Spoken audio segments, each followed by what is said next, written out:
The indications for pleural drainage are diagnostic, to collect samples for cytologic, biologic, or chemical analysis, and therapeutic, to remove large fluid collections and improve respiratory function. Pleural drainage can be performed at the bedside with a single thoracentesis or, for continuous drainage, with the insertion of an intercostal drain. The use of ultrasound guidance permits the selection of the best site for the access to the pleural effusion, a step-by-step, real-time visualization of the lung structures, the advancing needle, and reduced risk associated with the procedure. This video demonstrates ultrasound-guided placement of a small bore pigtail catheter for drainage of a pleural effusion. The two most common indications for placement of a pleural catheter are drainage of the pleural space in a patient with pleural effusion, empyema or pneumothorax, and endocavitary administration of a drug. It is mandatory to check for major contraindications for the procedure. These include coagulation abnormalities, skin infections, skin wounds, or skin that has been otherwise compromised, or the inability to obtain a clear acoustic window with a pre-procedural ultrasound. Gather the necessary equipment. You will need an ultrasound unit with basic software. Use the brightness mode, generally known as B mode, to locate the structures of the chest and the pleural effusion. The unit should also be equipped with the appropriate probes, a convex probe with a frequency of 2.5 to 3.5 megahertz, or a cardiac probe with a frequency of 2.5 to 5 megahertz. Available drainage kits may vary in length and diameter of the catheter. Your selection of catheter diameter depends on the type of pleural fluid that appears to be present. A larger diameter should be preferred to drain an empyema or hemothorax.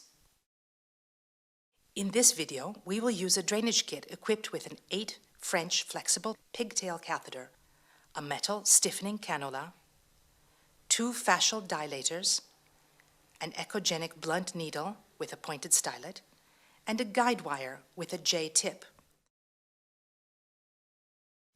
The stiffening cannula will facilitate the straightening of the curled tip of the pigtail catheter during insertion. The introducing needle has a pointed stylet that, when removed, exposes a blunt tip.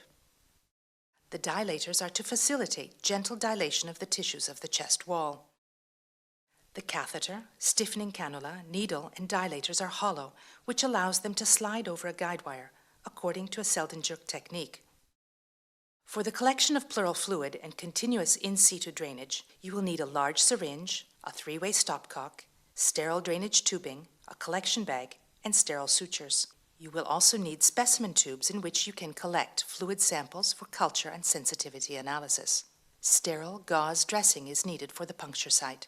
The procedure is aseptic. You will need a sterile gown, mask, and sterile gloves. To prepare the patient's skin, you will need a cleansing solution, such as 2% chlorhexidine and sterile gauze. You will also need sterile drapes and towels, a sterile sleeve to cover the ultrasound probe, and sterile ultrasound gel. To provide local anesthesia, you will need a 10 milliliter syringe filled with 2% lidocaine. Appropriate hand washing is recommended before wearing the sterile gloves and garments. Before starting the procedure, put the cannula into the catheter and straighten it. Then, place the stylet into the needle. Next, assemble the drainage system by connecting the drainage bag with the drainage tubing and the tubing to the stopcock. To prevent any aspiration of air, close the stopcock off the patient. Position the ultrasound probe in parallel to the intercostal space. Hold the probe firmly and perpendicular to the chest wall to obtain the best acoustic window. Normally, the visceral and parietal pleura are juxtaposed and moving with respiratory cycle. In contrast, the pleural effusion is shown as an anechoic space between the two pleura. The optimal acoustic window should provide clear visualization of the entire ultrasound field. You should be able to identify the structures below the probe. These include, from surface to depth, the skin, the muscles, the parietal pleura, the visceral pleura, and the lung parenchyma. The pleural effusion appears as a space between the two pleurae. To perform the procedure safely, there should be a width of pleural effusion of at least 1.5 centimeters. Ultrasounds can also provide quantitative and qualitative information about the nature of the fluid, since it can detect suspended particles and septated fluid collections. Adhesions or intrapleural septae increase the risk of complications such as bleeding and injury to the lung parenchyma. In this case, you should consider abandoning the procedure.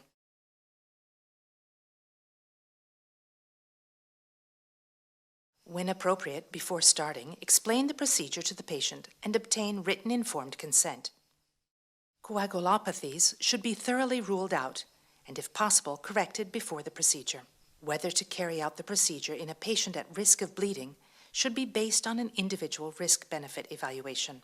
The use of a small bore catheter is safer in all patients with coagulation abnormalities. Position the patient for the procedure.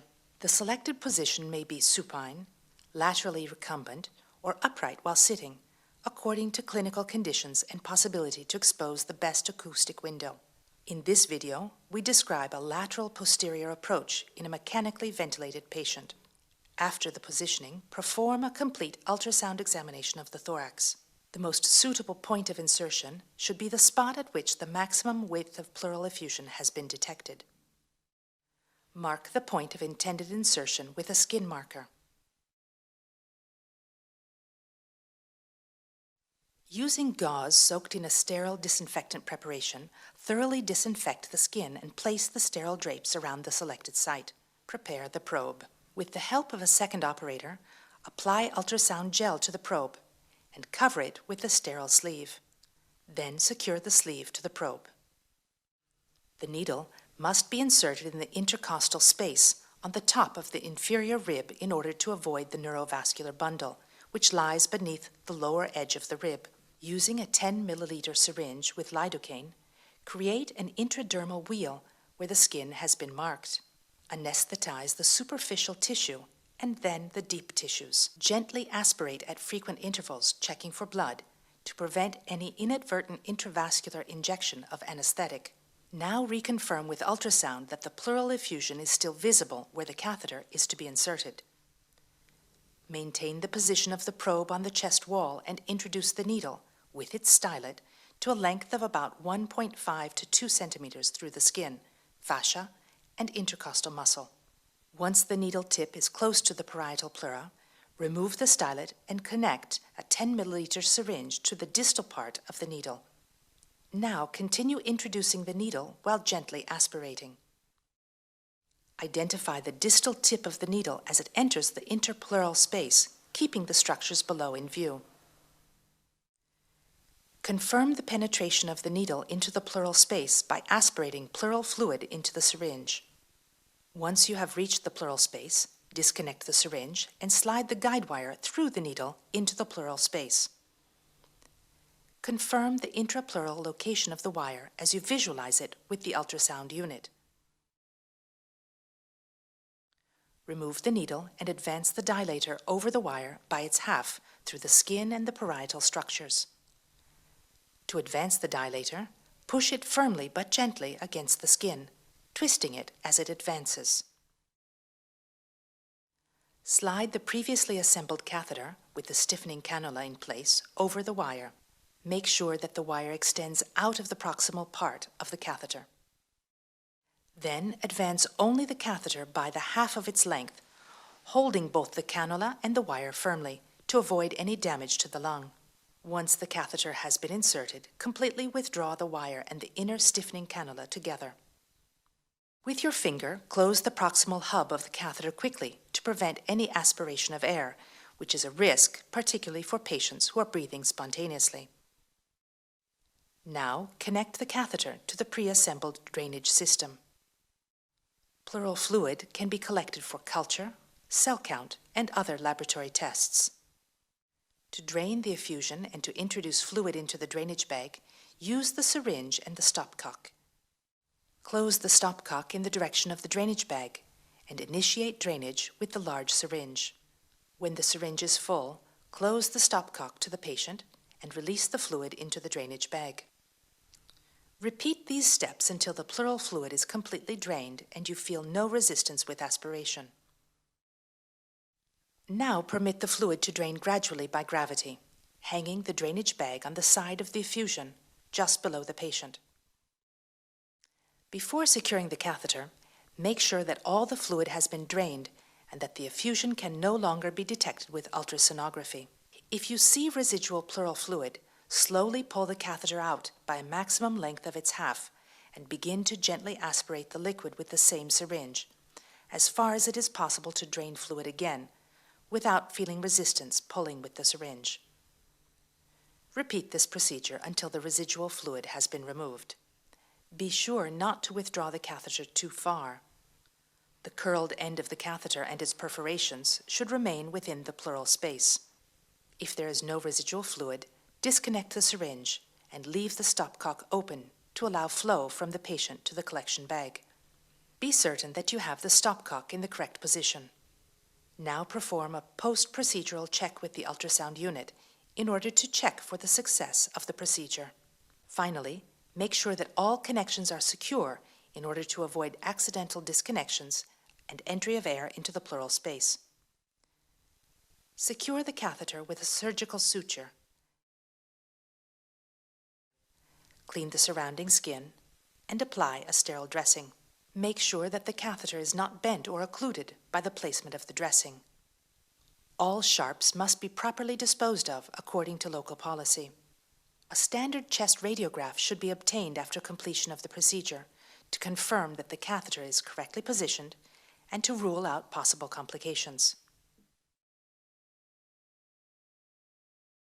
Complications of ultrasound-guided insertion of a pigtail catheter are few. However, injury to the lung or the vessels of the chest wall can occur during the insertion of the needle. In these situations, a hemothorax or a pneumothorax may occur. Other possible complications, also rare, include puncture of intrathoracic structures or intra-abdominal organs.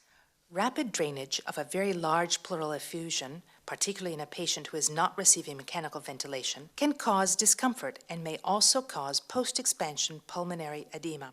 Further evaluation is mandatory if the patient shows clinical deterioration or unexpected hypoxemia, or if changes in the pleural effusion occur during drainage. Such changes include the presence of blood, clots, or air.